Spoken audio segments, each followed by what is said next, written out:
Ada ketika kita memiliki, oke, silakan diangkat deh lu sih. Ini ada panggilan dinas kayaknya, saudara-saudara. Bukan COD ya? Bukan, iya. Ya, beda. Belanja online. Cool gitu tampangnya. Ada keringet dulu. Apa netes-netes? Ada getar di sini ya. Apanya cool. Kalau cemas nggak bisa beli, itu gimana ya? Oh iya, susah juga ya. Cemas juga ya.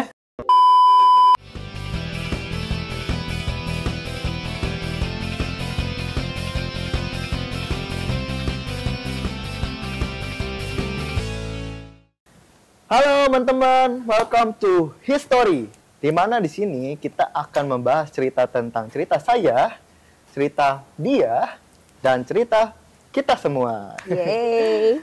Oke, sebelum kita mulai, saya tuh pengen nanya dulu nih, kabarnya dari Laras dan Lucy bagaimana? Silahkan Laras dulu, tadi kan Laras dulu Laras, ya. iya betul. Oke, kabar saya baik. Itu aja. Simple, benar-benar. Baik. Sangat baik. Singkat padat jelas Singkat, saja ya. padat, jelas. Sangat baik, benar juga, Iya. nggak salah. Bener juga. Nggak salah. Gimana kalau Kalau saya agak gimana ya? Saya agak merasa takut nih hari ini. Kenapa tuh? Saya kan pengen ada planning something gitu kan ya. Jadi ada beberapa hal yang rasanya bikin kita tuh jadi ragu gitu. Jadi kayak agak cemas gitu loh akhir-akhir ini. Cemas karena mikirin sesuatu. Betul, something. iya. Tepat planning. banget nih pas kita lagi pengen bahas soal anxiety. Wah, gimana pas sih banget. bacanya? Anxiety. Tergantung kalau anak jaksel mungkin anxiety. Anxiety. Ya, tergantung. Ini mau jakbar atau jaksel, jakbus beda-beda tergantung daerah. Kayak saya Indonesia banget aja. Ya udah. Anxiety. Iya, kalau saya cemas aja dah. Iya. Iya. Ya langsung aja. Nah, sebenarnya tuh agak penasaran. Jadi sebenarnya tuh anxiety itu apakah cemas yang berlebihan atau gimana menurut Laras dari sisi psikologinya? Kalau dari aku pribadi ya, maksudnya mungkin pemahaman yang pernah aku baca atau aku dengar. Jadi sebenarnya anxiety itu wajar sebenarnya kalau orang-orang ngerasain karena ada penyebabnya. Itu baru dikatakan wajar. Contoh, waktu zamannya saya sekolah, saya mau masuk tes IPA, saya cemas. Aduh, kira-kira ini ngerjain ujiannya berhasil nggak nih? Itu wajar karena memang artinya saya sedang mau menghadapi ujian, makanya saya cemas. Ada lagi misalkan sudah beranjak dewasa gitu, kuliah, mau skripsi, cemas, deg-degan kan, nanti ditanyainnya apa. Itu masih wajar, semua orang merasakan. Ada lagi misalkan nextnya, kita mau kerja, kita mau interview, deg-degan, ya kan, kita cemas, itu masih oke. Ada lagi yang mungkin mau menikah nantinya, ya kan? Curhat juga. Iya, curhat sekali. Cemas ya? Cemas ya. Cemas, sedikit ya. Pokoknya kayak sesuatu hal proses yang hidup kita jalani pasti ada kecemasan, ada. Tapi tersendiri. memang ada sebabnya gitu. Oke. Tapi yang memang kecemasan nggak ada sebabnya tiba-tiba timbul, nah itu yang harus dipertanyakan. Cemas tiba-tiba timbul. Tiba-tiba timbul. Jadi Tanpa ada sebabnya. Kayak misalnya lagi bengong sendiri gitu, tiba-tiba muncul begitu aja. Apa nih yang muncul? Aku juga tiba-tiba timbul loh. Tiba-tiba timbul. Kayak mana gitu? Kayak saya lagi bengong nih, bisa mau menghadapi ujian, lagi bengong tiba-tiba timbul gitu. Itu berarti nggak tiba-tiba timbul karena Anda sedang memikirkan ujian. Iya juga sih. Gimana kalau Bapak ngopi dulu, Pak? Udah fokus. Udah ngopi ya? Oke, mungkin pertanyaan dari aku gini kali. Kalau itu kan karena ada penyebabnya kan. Sesuatu kita jadi cemas karena kita memang memikirkan sesuatu gitu. Betul. Nah, tapi pertanyaan aku mungkin itu kan biasa terjadinya tuh sama siapa gitu loh. Apakah cewek dan cowok atau ada perbedaan kah atau mungkin di usia tertentu kah kayak gitu-gitu. Bisa dibantu jelasin nggak? Sebenarnya sih kalau kecemasan semua orang sih. Bahkan kalau misalkan anak kecil pun pasti ada cemas ketika dia ditanggalin sama mamanya, misalkan ya kan. Ini biasa ada mamanya di sebelahnya. Aduh, mamaku kemana? Gitu. Iya. Itu kan kayak paniknya dia, cemasnya dia. Ya, Sebenarnya setiap orang tuh nggak ada batasan sebenarnya. Cuma memang kalau dibilang anxiety itu lebih terjadi banyak sama umur-umur berapa ya. Nggak bisa bohong sih, mungkin kayak kita juga pernah ngerasain kemungkinan besar adalah anak-anak yang beranjak dewasa. Kecemasan-kecemasan mungkin untuk masa depan segala macam gitu. Yang pada akhirnya ketika mereka tidak bisa menanggulangi kecemasan itu dan akhirnya semakin menerus anxiety, semakin terus cemas, nah itu yang harus dipertanyakan dan harus ditanggulangi sebenarnya. Apalagi contoh ibu hamil bisa juga kan, ketika dia lagi proses kecemasan yang luar biasa, ketika proses sudah melahirkan, sebenarnya dia udah proses selesai melahirkan anak, bisa terus lanjut anxiety-nya bisa. Kalau misalkan memang ada dalam tanda kutip di gangguan di dalam dirinya dia bisa. Semua orang. Cuman yang harus ditegaskan adalah kesadarannya sih. Maksudnya sampai sebatas mana kecemasannya itu sebenarnya kita dianggap wajar dan tidak wajar. Nah, boleh tuh dikasih tahu. Yang wajar sama yang gak wajar tuh gimana? Kalau misalkan contoh kita anxiety-nya yang tadi saya bilang kan ada sebabnya.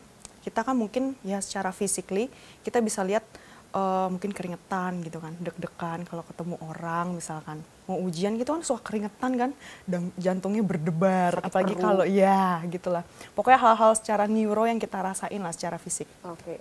Tapi kalau misalkan orang yang sudah dalam tanda kutip, kita sebutnya biasa mungkin anxiety disorder ya, maksudnya gangguan kecemasan lah bahasa Indonesianya. Itu jatuhnya lebih kayak penyakit ya?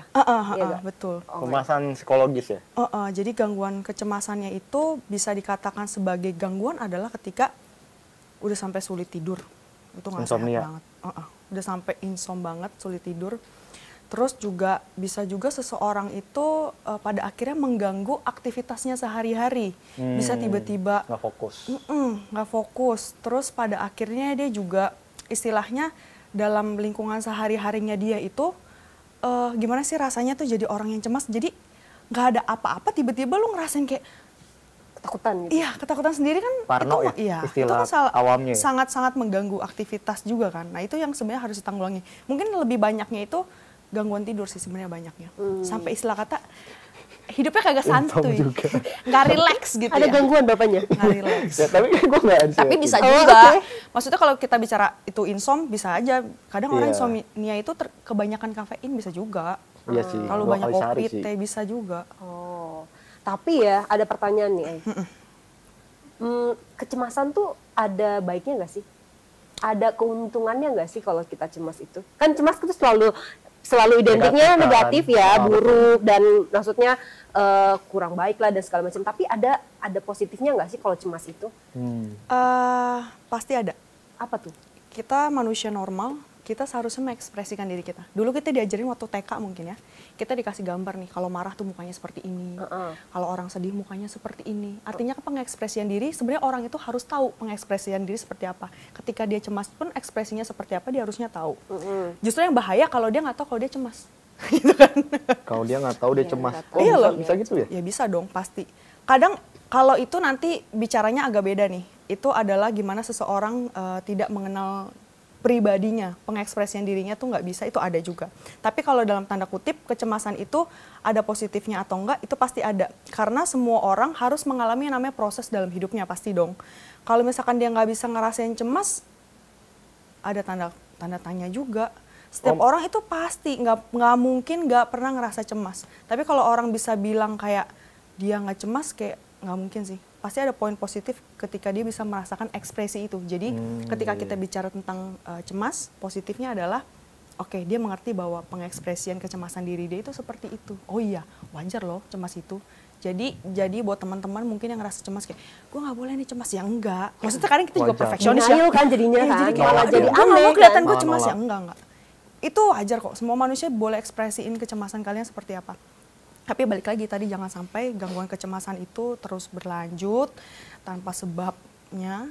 Nah pada akhirnya itu jadi bisa gangguan kecemasan itu sendiri. Mungkin ini enggak? Namanya boleh. Penasaran. Sebenarnya Apa tuh tuh? cemas itu ada kaitan sama overthinking nggak? Iya, sangat. Kalau teman-teman ini kok nggak tahu ya, ini, nyebutnya bener atau nggak? GERD. GERD. Asam lambung. Ketika kita memiliki, oke, silakan diangkat deh lu sih. Ini ada panggilan dinas kayaknya, saudara-saudara.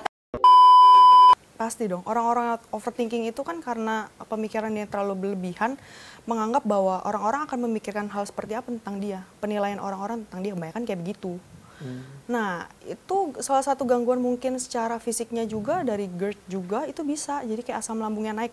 Orang-orang ya bisa asam lambung itu ya, itu bukan karena secara dia makan sama minumnya aja loh. Tapi karena otaknya. Oh, karena stres. Iya, itu Karena bisa.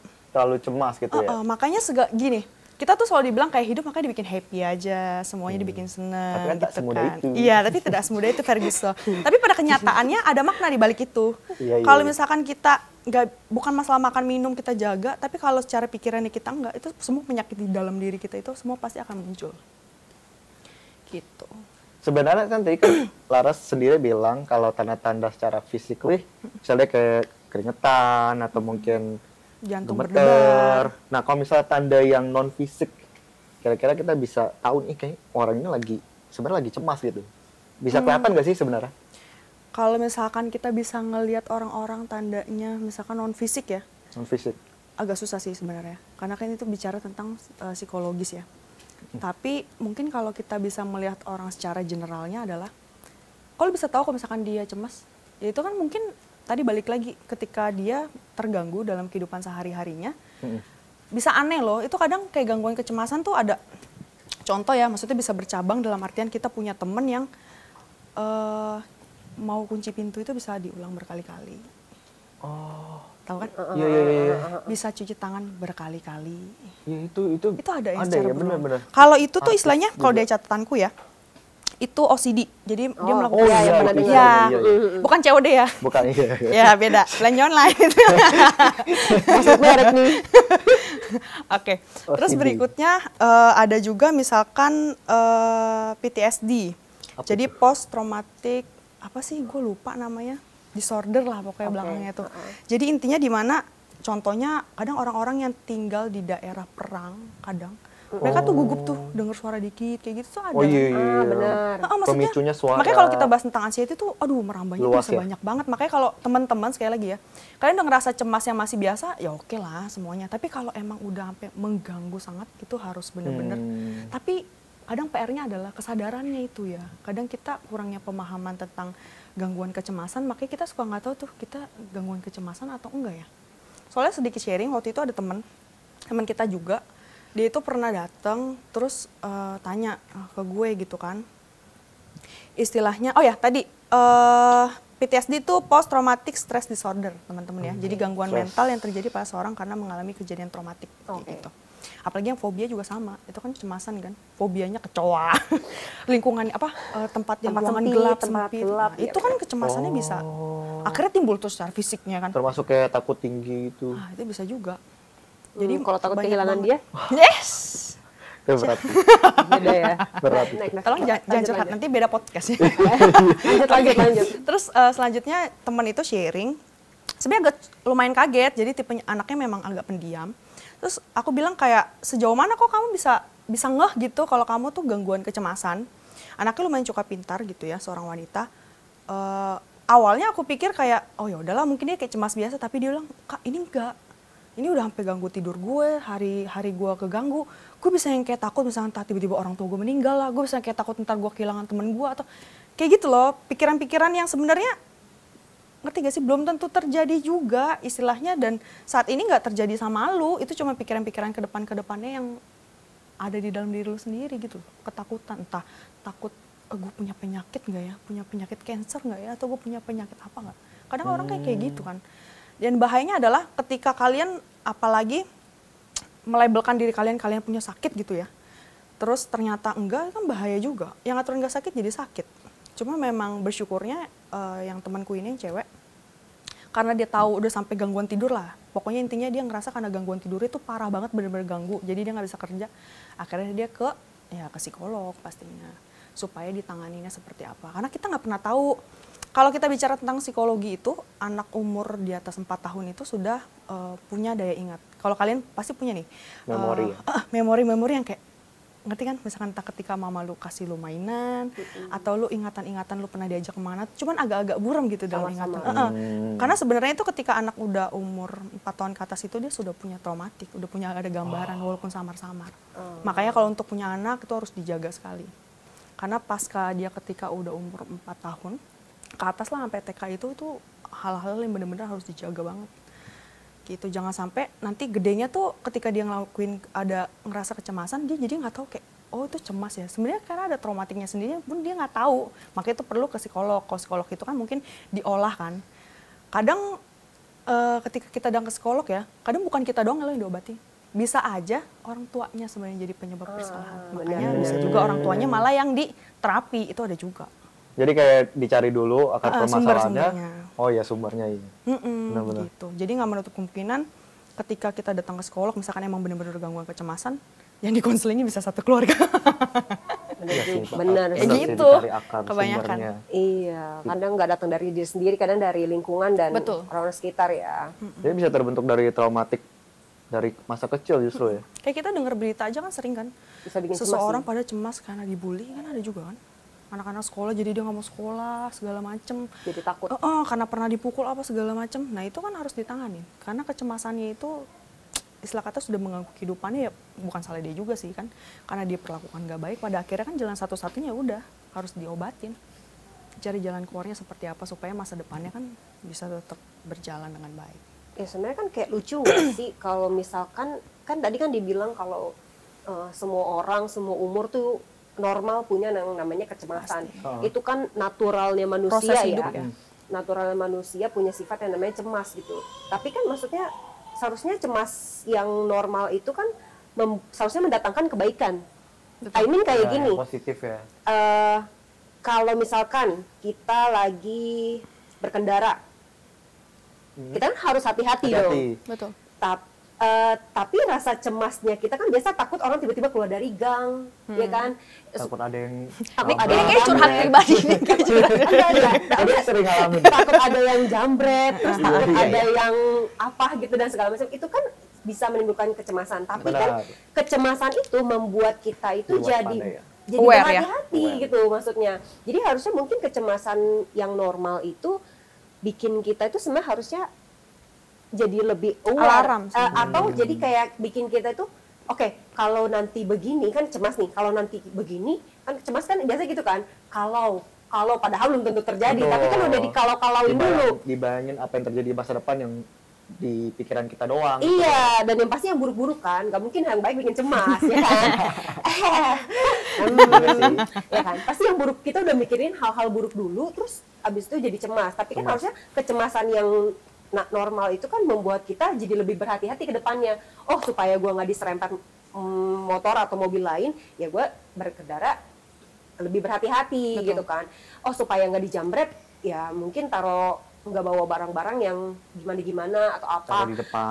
taruh di depan atau nggak boleh Taruh kalau di kata jok. mama gue Oh, nggak boleh. taruh di depan tapi ditarik gitu katanya. Oh, berarti taruh jok. Nggak, jadi tas dulu Nggak. baru jaket. Beli itu loh, iya, beli bener. box yang di belakang. Kunci. Oh iya benar, ada juga itu. Ekstra Bisa proteksi juga ya. ya kan, tapi kan itu way-nya kita, Iya, iya. caranya kita untuk menanggulangi kecemasan kita ya kan, sedikit kecemasan gitu, karena kan setiap manusia perlu ya harusnya. Kalau Perlu. kalau nggak cemas malah aneh nggak sih? Ya iyalah. Hidupnya Masa kayak iya sih ada biasa-biasa manusia aja yang gitu. tidak Iya, cemas? ngerti kan maksudnya kan? Jadi penasaran emang ada. Kayak emang ada orang nggak marah. Pasti kan orang ada Iya. marah. Cuma marahnya orang kan ekspresinya beda-beda kan. Iya. Kadang orang juga ada pinter loh. Dia suka mengalami kecemasan, cuman kayak ekspresinya tuh lebih smooth ya kan. Kayak ini orang kayak kelihatan pinter. Oh padahal dia cemas juga kalau Tapi mau ada orang ujian. yang kayak juga ya, padahal dia cemas tapi kayak cool gitu tampangnya.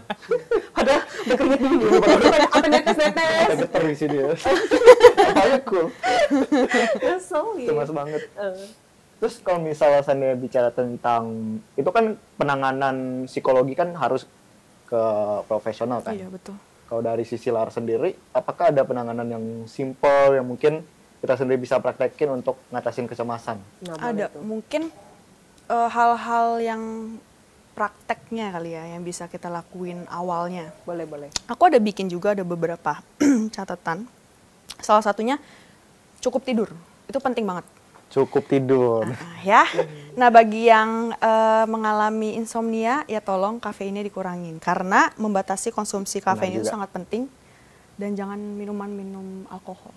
Alkohol. Itu oke. penting banget. Selain Terus yang kafein berikutnya, mengurangi stres dengan mencoba sebenarnya sih relaksasi. Mungkin kalau kita kan bukannya semedi atau gimana ya, bukan. Iya. Mungkin kalau kita yang di laut. kalau kita mungkin yang biasa di gereja gitu kan, ambil waktu sama Tuhan gitu ya, coba doa apa segala macam saat teduh. Bisa juga dengan kayak sekarang kan ada tuh apa ya, alat yang buat ini loh, yang kayak di ruangan itu loh. Apa tuh? Yang wangi-wangi. Wangi-wangi. Oh, aromaterapi gitu. Iya. Iya. Itu salah satunya bisa. Iya, iya, Gimana iya, kecemasan bener-bener. tuh maksudnya biar bikin relax. Relax Kalau sebenarnya. cemas nggak bisa beli itu gimana ya? Oh iya, susah juga ya. Cemas juga ya. Boleh hubungin di kotak di bawah ya. Kalau Gue ceritanya mau menghilangkan kecemasan aromaterapi, tapi dia cemas nggak bisa. Gimana? ini nggak udah kayaknya ya Pak. Maaf. Tapi itu nggak Bisa. Oke, berarti ambil di poin 1. Yaitu cukup tidur. Oke, Oh cukup. iya. Nggak usah paksa beli itu. Oh iya, oke. Semprot baygon aja. Biar nggak digigit nyamuk. Bener juga. Kan kamu bikin cemas juga loh. Cemas lo gue.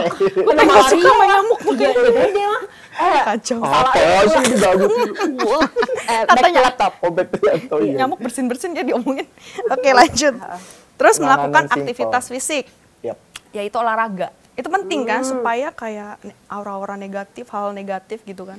Kalau nggak salah olahraga kan bisa ini kan membuat tubuh kita secara Iya. nalurinya juga kan biar lebih Yang fresh juga. hormon kortisolnya juga Betul. jadi rendah. Nah, itu nanti pembahasannya mungkin lanjut Oh dengan iya, boleh. kalau olahraga. Terus yang paling terakhir, manusia itu kan tidak bisa hidup sendiri, betul? Iya, betul. Oke, kita membutuhkan satu sama lain. Makanya punya tempat curhat, Oh ya. iya, benar. Mau teman, mau pacar, mau keluarga silakan. Yang nggak punya pacar nggak apa-apa. Sama keluarganya atau sama temannya Apa silakan. atau curhat sama pacar orang? Oh, nggak Oh. bisa ya. Ada pacarnya juga tapi. Jadi jatuhnya bertiga. Jadi bimbingan.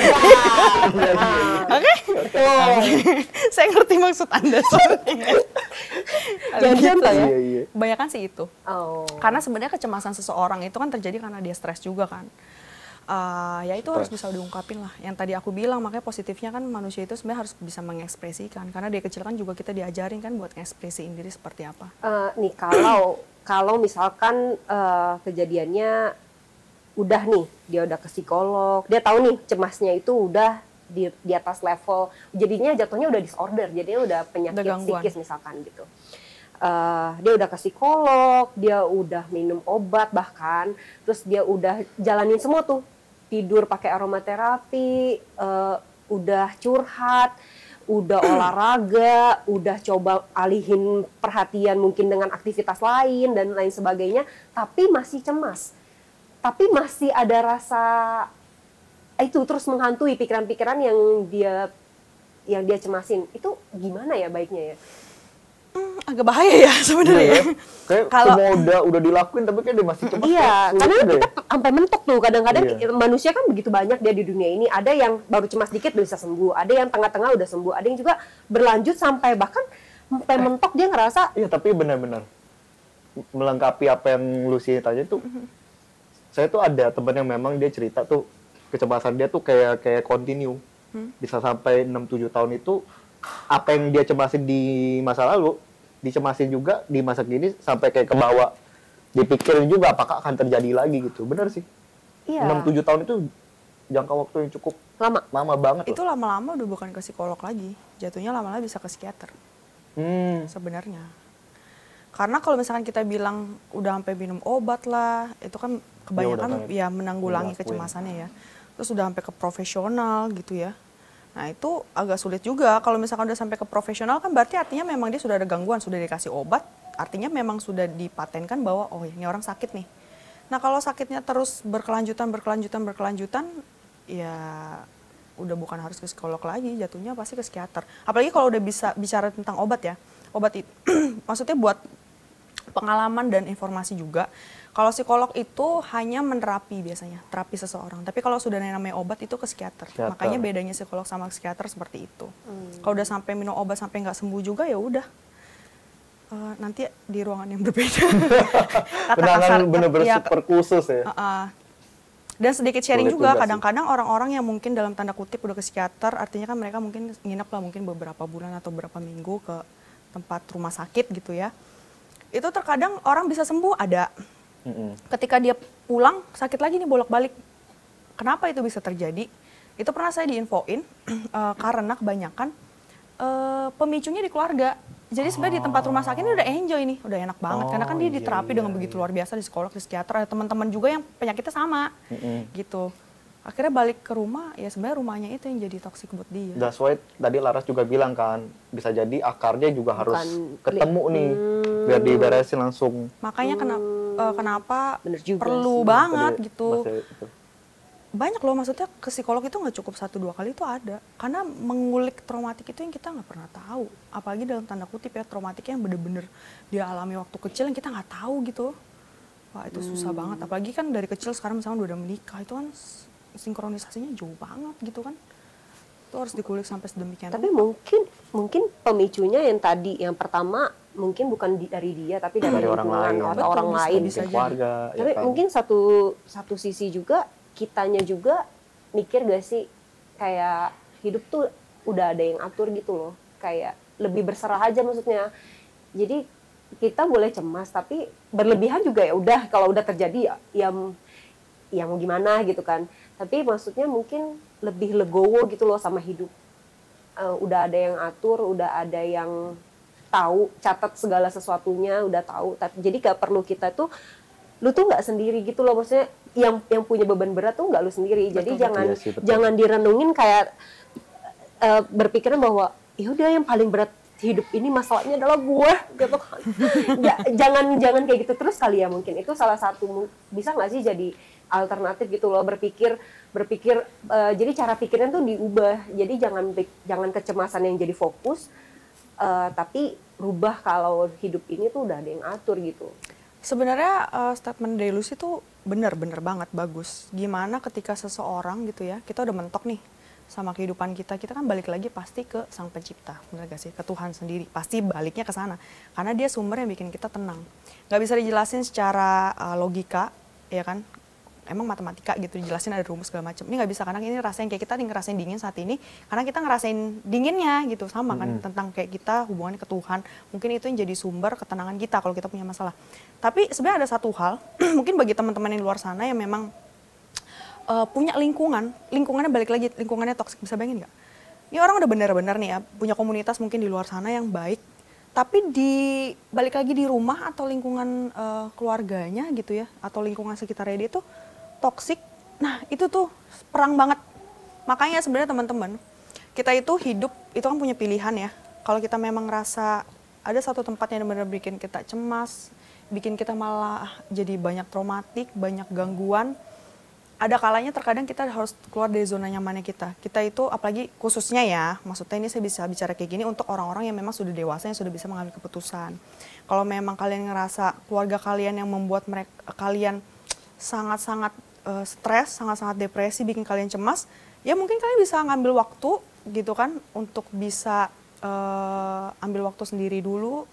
Entah kalian mungkin butuh healing kah, atau kalian ada satu hal juga bisa utarain itu ke keluarga. Kadang kan mungkin nggak terbuka ya. Kalau aku cemas loh gitu, kalau aku pulang ke rumah malam dikit diomel-omelin, padahal belum ngomong jelasin apa, padahal di kantornya ternyata dia ada lembur atau apa, atau ada tugas kuliah yang memaksa dia harus ada remedial atau apa gitu segala macam. Nah kadang hal-hal seperti itu tektokannya harus perlu banget gitu. Jangan sampai ketika udah di luar dia nyaman sama komunitas, pas nyampe ke rumah, nah itu nggak ada kelarnya itu kalau yang kayak gitu. Kadang kita harus membatasi, kita harus punya tembok di mana yang benar-benar bisa bikin kita sakit gitu, itu harus batasi. Karena secara psikologi kan kita nggak pernah ngerti ya diagnosa diri kita sendiri kan. Jadi itu benar-benar harus protect lah. Jangan sampai, karena stresnya aku sama kalian itu pasti beda. Mungkin kalau aku punya posisi dari A sampai Z, kalau aku mungkin bisa stres aja biasa. Nanti kalau udah ya udah. Tapi ada orang-orang yang memang bisa depresi itu ada. Iya. Balik lagi, itu ada gennya juga teman-teman. Gitu. Nah, kalau bicara tentang diagnosa nih, misal kayak Gen Z sekarang kan kalau di TikTok tuh suka tuh diagnosa diri sendiri gitu loh. Gen Z. Diagnosa diri sendiri kayak, ih gue lagi anxiety banget nih, gue lagi kena anxiety gitu misalnya. Nah gimana dari sisi Laras untuk edukasi mereka gitu loh, kalau misalnya untuk sesuatu yang bicara tentang psikologis itu tidak serta-merta dengan gampangnya kita mendiagnosa diri sendiri gitu loh. Mereka gampang banget, ih gue lagi anxiety nih gara-gara ini, jelasin. Itu coba gimana? Kadang kalau kita udah nyebutnya anxiety itu seolah-olah memang jadi sesuatu hal yang penyakit ya. Cuma kan kalau tadi yang kayak aku bahas, Anxiety sebenarnya kan kecemasan biasa. Kalau gangguan kecemasan, anxiety disorder baru itu yang bahaya. Cuman kalau teman-teman yang di luar sana menganggap bahwa anxiety-nya teman-teman yang sekarang alami itu benar-benar gangguan kecemasan, hati-hati.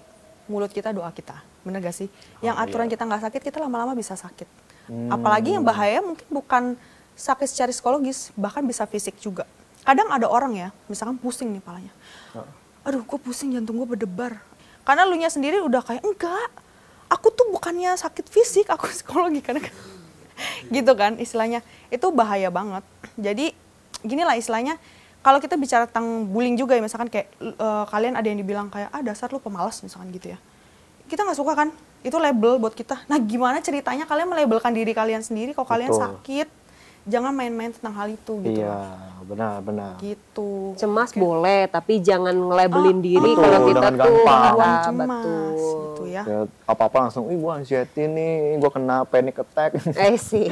Jadi mungkin ya sekedar konten, tapi jadinya kita kayak ada yang belum teredukasi, jadi percaya gitu. Betul. Jadi salah ya. Jadi salah, jadi apa-apa ngeklaim, kayaknya gue anxiety juga deh, padahal enggak gitu kan. Iya, padahal Harus disortir juga, kadang kayak teman-teman juga dengar podcast kita nggak serta-merta harus ditelan mentah-mentah kan. Tetap harus sortir, karena balik lagi, keluarga kalian beda sama keluargaku. Pertemanan kalian, komunitas kalian beda sama pertemananku. Pekerjaan juga beda, background semua keluarga beda, ras beda, suku beda. Pasti itu punya penanganan yang masing-masing. Jadi jangan main asal diserap-serap aja, tetap harus dibatasi, disaring lagi. Wah, ini seru banget topik ini. Maybe nanti next akan lebih continue ya pembahasannya untuk ada hubungannya sama anxiety. Nah ini penting seru banget, cuma kita harus akhiri podcast ini. Terima kasih untuk Laras, edukasinya, informasinya juga. Lucy sebagai pemeran pembantu saya tidak bisa sendiri ya. Kayak tadi kan bilang kita tidak bisa sendiri. Kalau ada teman atau sahabat atau terus habis ini nanti mau curhat Mas Lucy. Boleh. Nanti di luar ini kita akan curhat. Mas ya? Ada kecemasan tersendiri. Oh iya, saya tahu kayaknya salah satunya. Oke.